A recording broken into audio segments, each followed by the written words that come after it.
ഓം നമോ ഭഗവതേ വാസുദേവായ. ഓം ശ്രീകൃഷ്ണ പരമാത്മനേ നമഃ. ശ്രീമദ് മഹാഭാഗവത നിത്യപാരായണം. ഇന്ന് ദശമസ്കന്ധത്തിലെ 52-ാമത്തെ അധ്യായം. ഭഗവാൻ ജരാസന്ധനെ ജയിക്കാൻ അനുവദിക്കുകയും 17-ാമത്തെ പ്രാവശ്യം അക്ഷാകുടി പടയും കൂട്ടി വന്നപ്പോൾ അദ്ദേഹത്തെ ജയിച്ച് മധുര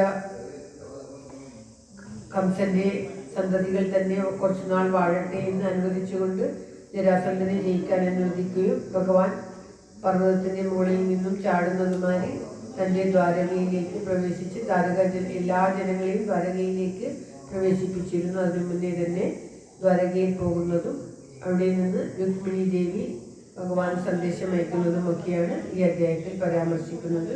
എല്ലാവരുടെയും നന്മയ്ക്കും ആയുരാരോഗ്യ സൗഖ്യത്തിനുമായി പ്രാർത്ഥിച്ചുകൊണ്ട് ശ്രീമദ് മഹാഭാഗവത പ്രാർത്ഥന ശ്ലോകങ്ങൾ. ഓം തത്സത്. സംസാര സാഗരേ മഗ്നം ദീനം മാം കരുണാനിധി കർമ്മഗ്രാഹഗൃഹീതാംഗം മാമുദ്ധര ഭവാർണവാത്. ശ്രീമദ്ഭാഗവതാഖ്യോയം പ്രത്യക്ഷ കൃഷ്ണ ഏവ ഹി സ്വീകൃതോऽസി മയാ നാഥ മുക്ത്യർത്ഥം ഭവസാഗരേ. മനോരഥോ മദീയോയം സഫലഃ സർവദാ ത്വയാ നിർവിഘ്നേനൈവ കർത്തവ്യോ ദാസോഹം തവ കേശവ. ശുഗരൂപ പ്രബോധജ്ഞ സർവശാസ്ത്രവിശാരദ ഏതത് കഥാപ്രകാശേന മദജ്ഞാനം വിനാശയ.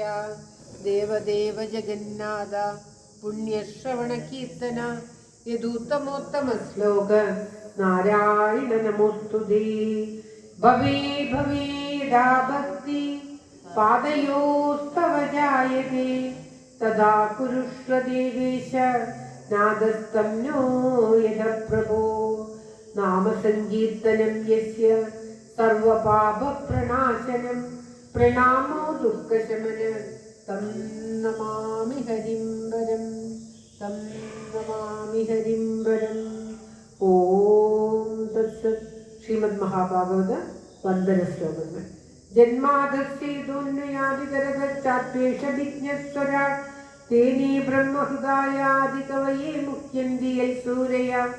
തേജോ വാരിമൃതാം യഥാ വിനിമയോ യത്ര ത്രിസർഗോ മൃഷാ ദാംനാ സ്വേന സദാ നിരസ്തകുഹകം സത്യം വരം ധീമഹി. സത്യം വരം ധീമഹി. ധർമ്മപ്രോജിത കൈതവോ